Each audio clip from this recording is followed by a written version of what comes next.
Sa likod ng dilim, may mga anino ng kasaysayan na hindi madaling kalimutan dahil noong dekada 70 ay isinilang sa mga kabundukan ng Mindanao ang isang pangkat na minsang nagbigay kilabot sa nooy kakausbong pa lamang na Moro insurgencies sa Central Mindanao.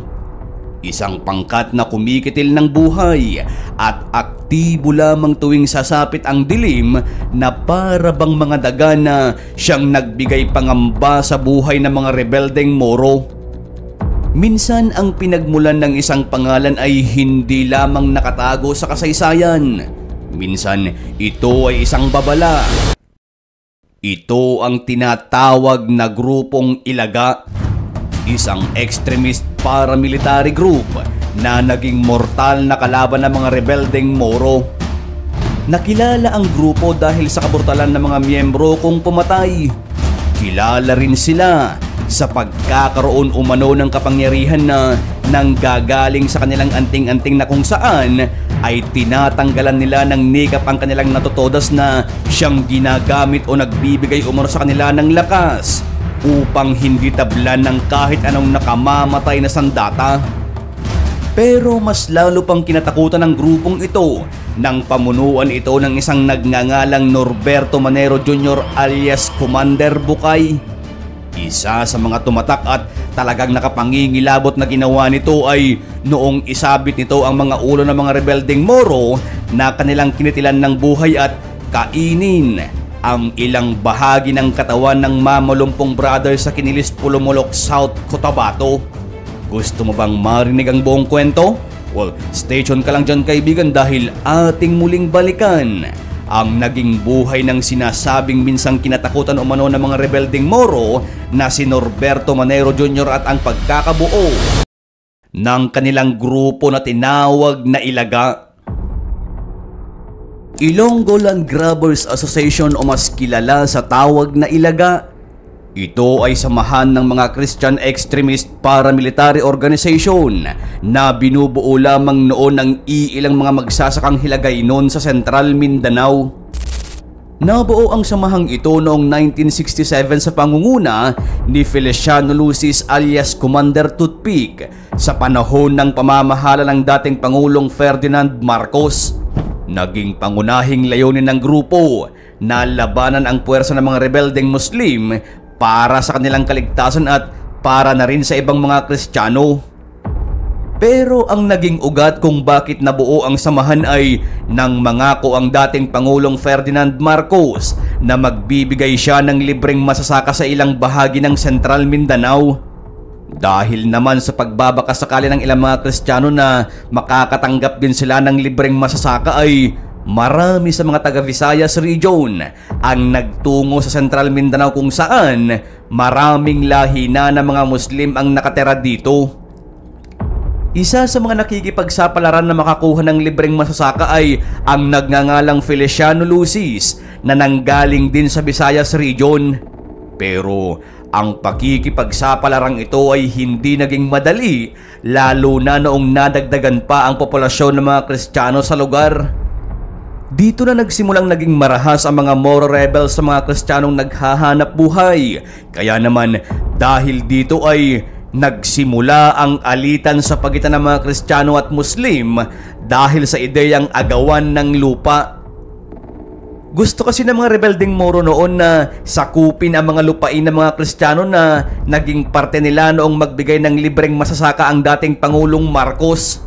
Marami sa mga Kristiyano ang nakaranas ng pagmamalupit sa kamay ng mga Moro rebels, kaya naman nang dahil dito ay nagsimulang bumuo ng grupo ang mga Kristiyano na pinangunahan ni Feliciano Lucis Sr.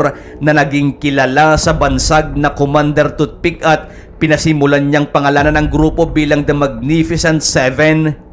Magnificent Seven ang unang naging bansag sa kanilang grupo dahil noong una ay binubuo lamang ito ng 7 katao hanggang sa dumami ang naging miyembro nito at karamihan sa kanila ay mga lahing Ilonggo at mga lumad na teroray na dumanas ng matinding pang-aabuso sa kamay ng mga rebeldeng Moro.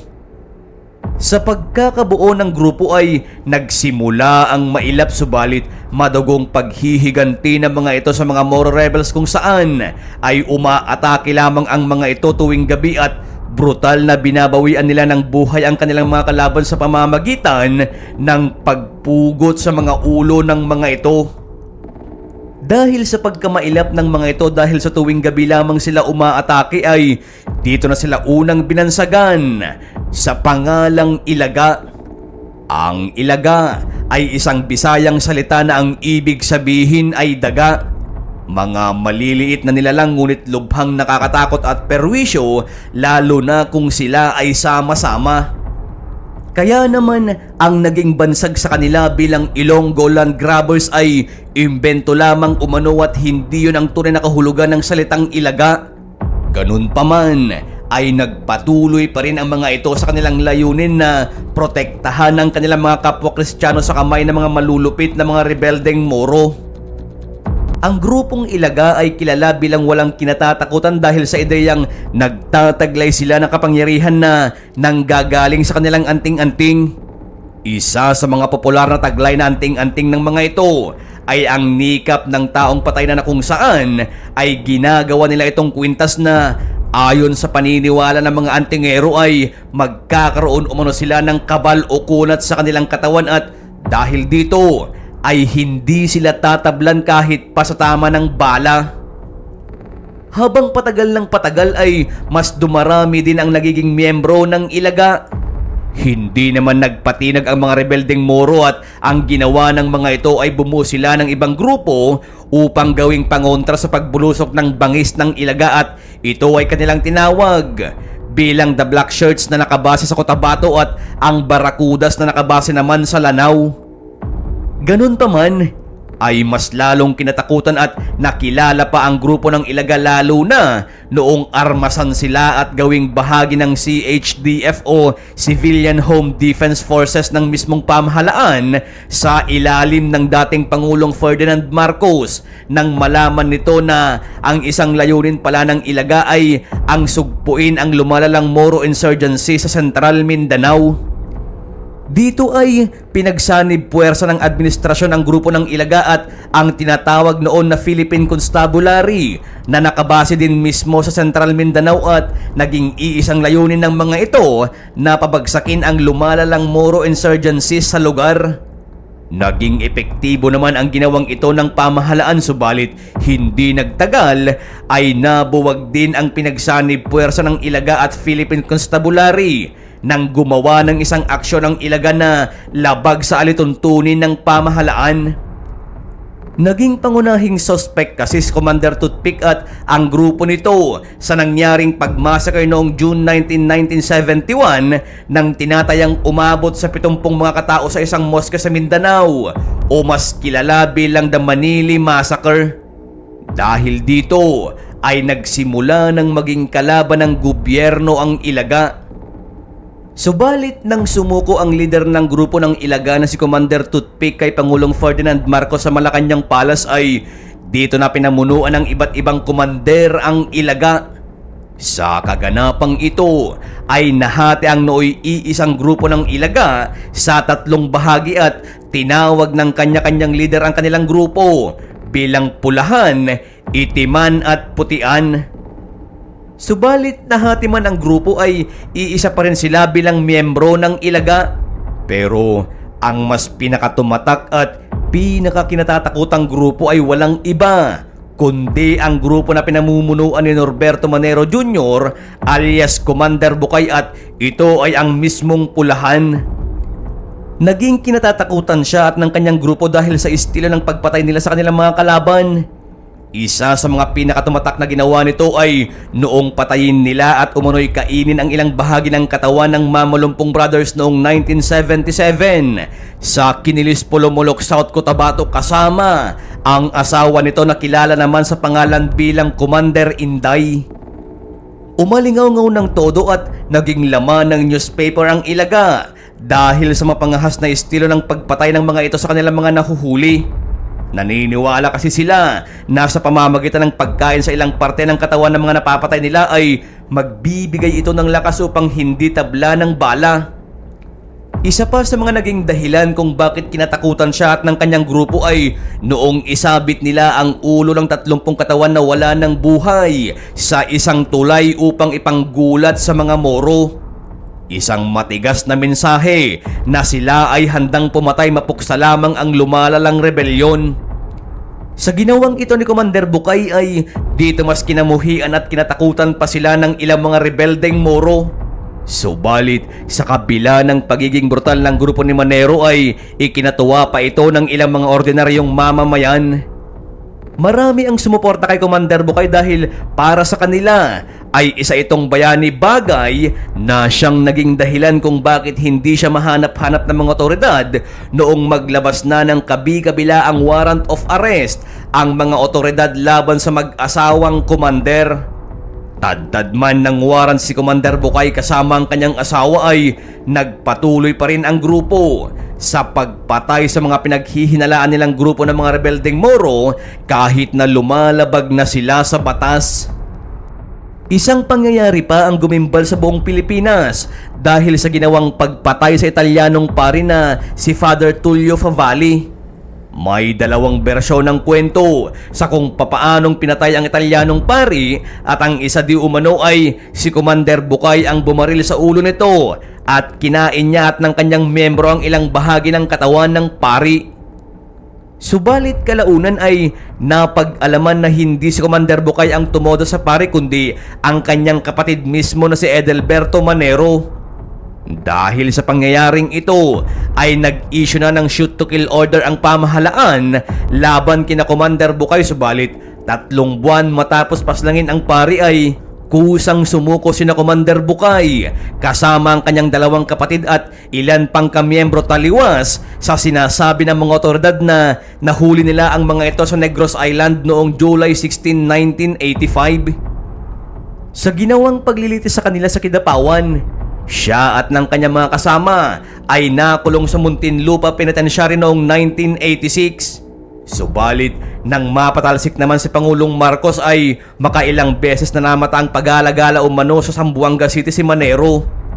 Pagsapit ng taong 1987 ay tuluyan ng napatawan ng guilty ang kanyang grupo sa kasong arson, kidnapping at pagpatay at silang lahat ay nahatulan sa parusang kamatayan.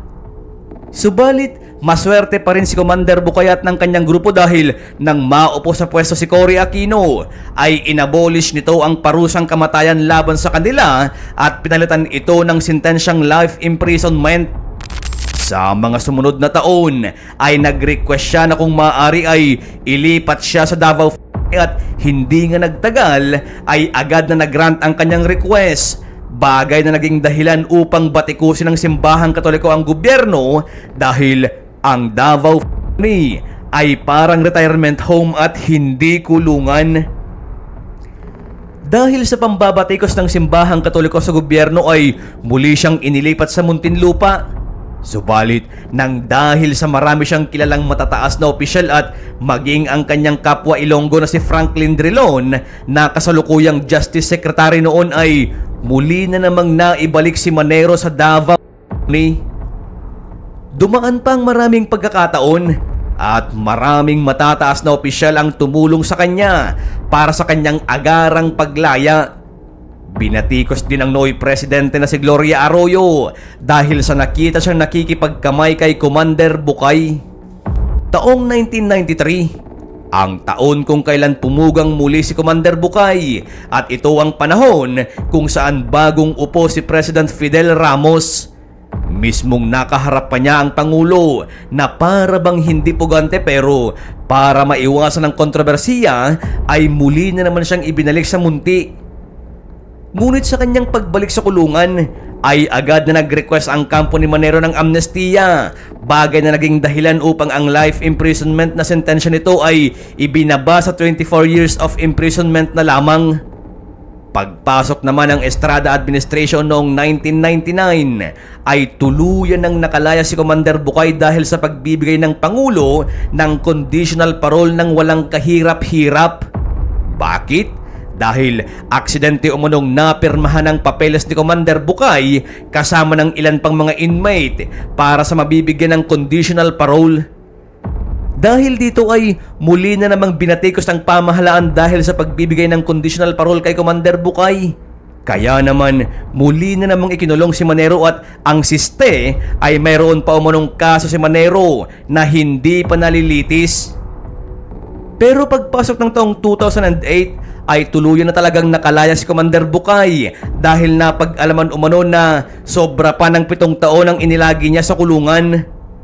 Dahil dito ay iniutos din ng korte na bayaran si Commander Bukay ng 500 pesos kada isang araw sa sobrang 7 taon na inilagi niya sa kulungan.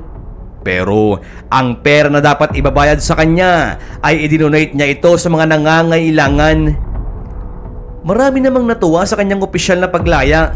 Kaya naman dahil dito ay nag-uunahan ng maraming big time na negosyante sa pagkuha sa kanya dahil alam nila na walang pwedeng gumalaw sa iyo kung malamang si Commander Bukay ang nasa poder nila.